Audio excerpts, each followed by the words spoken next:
राधे राधे मित्रों, कहानी वाला निराला में आपका स्वागत है, जहां हर कहानी एक भाव, एक दर्शन और एक रहस्य होती है। आज आप सुनेंगे कवि यादव ब्रिजेश द्वारा रचित एक कहानी, राजकुमारी और साधु का श्राप। प्रस्तावना। बहुत समय पहले की बात है।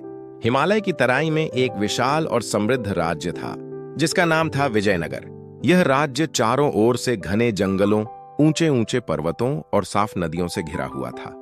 राजा विक्रांत देव इस राज्य के शासक थे। वह न्यायप्रिय, वीर और धर्मपरायण व्यक्ति माने जाते थे। उनकी रानी सौम्या दयालु और धर्मशील थीं। प्रजा उनसे बहुत प्रेम करती थी। राज्य की समृद्धि देखकर लोग कहते थे कि विजयनगर किसी स्वर्ग से कम नहीं। हर जगह हरे भरे खेत, अन्न से भरे कोठार, तालाबों में खिले कमल और मंदिरों में गूंजती घंटियां।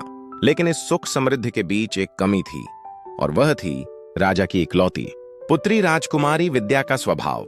राजकुमारी विद्या अत्यंत सुंदर थी।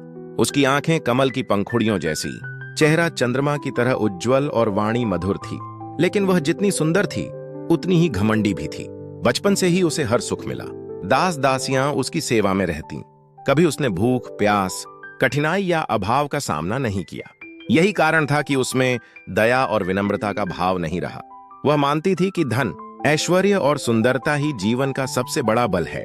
महल के दरबार में, दासियों के सामने, यहां तक कि साधारण प्रजा के बीच भी वह अक्सर घमंड से कहती, मुझे संसार की कोई शक्ति परास्त नहीं कर सकती।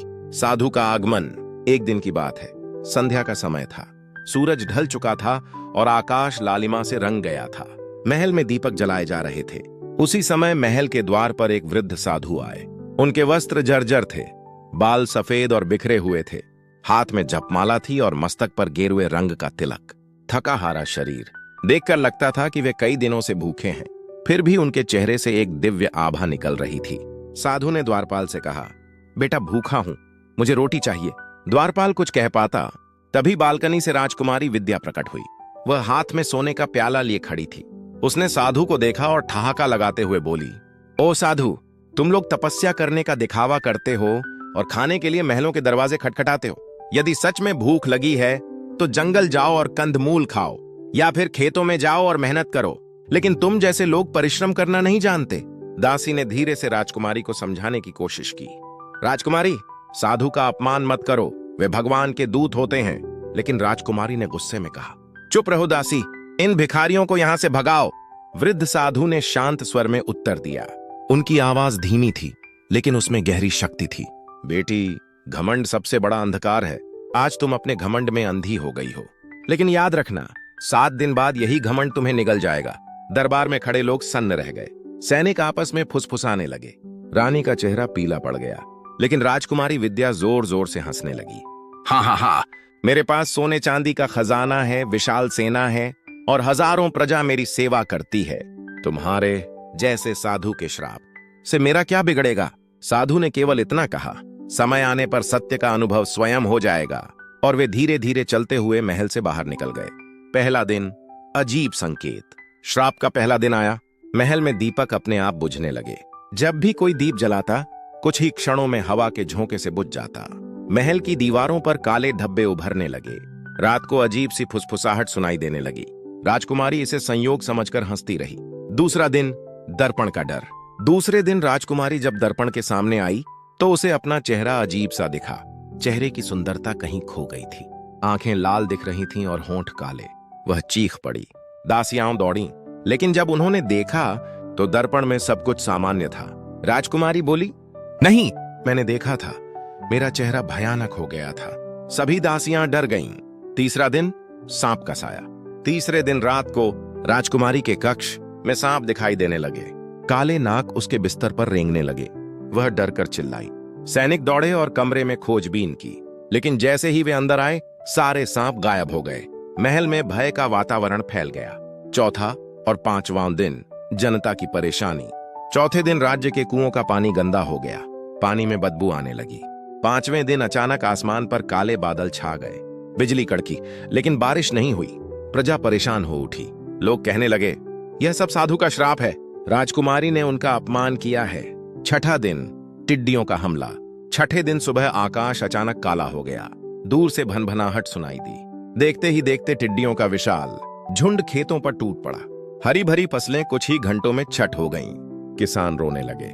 राजा विक्रांत देव ने सेना भेजी, लेकिन कोई उपाय काम ना आया। भंडार खाली हो गए। जनता भूख से तड़पने लगी। 7वां दिन, आंधी और विनाश। 7वें दिन महल में अफरा तफरी मच गई। भयंकर आंधी चली, पेड़ उखड़ गए, छतें उड़ गईं, महल की दीवारें हिलने लगीं। लोग चीख चीख कर भागने लगे। आंधी थम चुकी थी, लेकिन महल खंडहर जैसा लग रहा था। छतें टूटी हुई, दीवारों में दरारें, पेड़ जमीन पर गिरे हुए। राजा विक्रांत देव सिंहासन पर बैठे थे, लेकिन उनके चेहरे पर असहायता साफ दिख रही थी। रानी सौम्या के आंसू थमने का नाम नहीं ले रहे थे। जनता महल के बाहर इकट्ठी होकर विलाप कर रही थी। कहीं मां अपने भूखे बच्चे को चुप कराने के लिए उसे सीने से चिपकाए थी, तो कहीं बूढ़े किसान अपने खाली खेत देखकर जमीन पर सिर पटक रहे थे।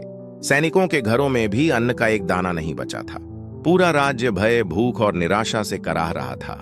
राजा ने भारी मन से कहा, हे देवताओं, मैंने सदैव न्याय और धर्म का पालन किया, फिर मेरी प्रजा को ऐसी पीड़ा क्यों मिली? क्या यह मेरी पुत्री के अहंकार का दंड है? मंत्री और दरबारी भी मौन हो गए। किसी के पास कोई उत्तर नहीं था। राजकुमारी विद्या अब महल की टूटी हुई सीढ़ियों पर बैठी थी। उसके सुनहरे वस्त्र धूल और आंसुओं से गीले हो गए थे। वह जो कभी सोने चांदी के थालों में भोजन करती थी, आज कई दिनों से भूखी थी। उसकी आंखों के सामने एक दासी का छोटा बच्चा बार बार रोता हुआ दिखाई दे रहा था, जो भूख से तड़प रहा था, और उसकी मां के पास उसे देने के लिए कुछ भी नहीं था। राजकुमारी का हृदय टूटने लगा। वह अपने ही शब्द याद करने लगी। मेरे पास सब कुछ है, साधु का श्राप मेरा क्या बिगाड़ सकता है? अब वही शब्द उसके कानों में गूंज रहे थे, मानो कोई तेज हथौड़ा उसकी आत्मा पर पड़ रहा हो। वह रोते रोते बोली, हे प्रभु, मैंने कितनी बड़ी गलती की। मैंने साधु का अपमान किया, गरीबों का मजाक उड़ाया और अपने घमंड को ही सब कुछ समझा। आज मेरी प्रजा, मेरा राज्य और मेरा परिवार दुखी है। इसका कारण मैं हूं। मेरे अहंकार ने सबको विनाश की ओर धकेल दिया। हे ईश्वर, मुझे दंड दो, लेकिन मेरी प्रजा को बचा लो। उस रात राजकुमारी अकेली महल के टूटे हुए आंगन में गई। उसने अपना मुकुट उतारकर जमीन पर रख दिया और फूट फूट कर रोने लगी। उसकी आंखों से आंसू की धारा बह रही थी। वह जमीन पर बैठकर ईश्वर से प्रार्थना करने लगी। आज तक मैं राजकुमारी रही, लेकिन अब मैं केवल एक साधारण इंसान हूं। मैंने घमंड से सबसे बड़ा पाप किया है। मुझे क्षमा कर दीजिए। अगर मुझे जीवन दान मिले तो मैं अपनी शेष जिंदगी दीन दुखियों की सेवा में लगा दूंगी। साधु की वापसी। उसी समय वही वृद्ध साधु फिर प्रकट हुए। उनके चेहरे पर वही तेज था, लेकिन आंखों में करुणा झलक रही थी। साधु ने कहा, बेटी, यह तुम्हारे घमंड का परिणाम है। अब भी समय है।